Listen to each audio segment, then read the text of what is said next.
Well, hello.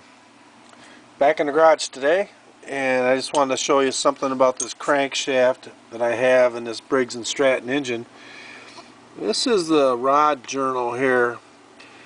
You might have a tough time seeing it, but this guy ran this motor with the rod cap must have been loose, and it wore a trench in that crankshaft. This crank is totaled. That aluminum you see there on the crank, that'll sand right off.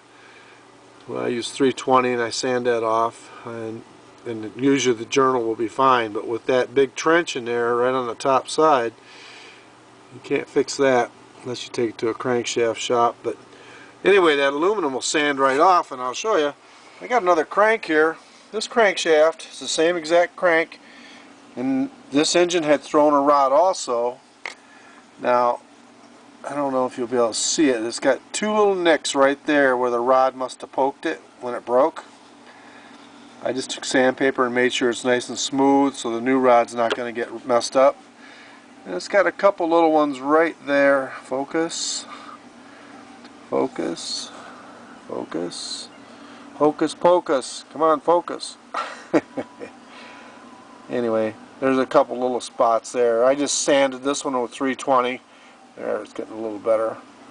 You can see right there there's a couple little spots. But it's nice and smooth. It's going to be fine. I call those extra oil galleys. And I'll get back to you when I get this crankshaft put back in this engine. It's a Briggs & Stratton, 21 horse. Nothing's broken in the block. Everything's good.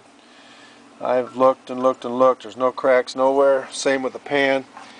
Usually on the pan, this part right here breaks off, and this one has no cracks or no wear.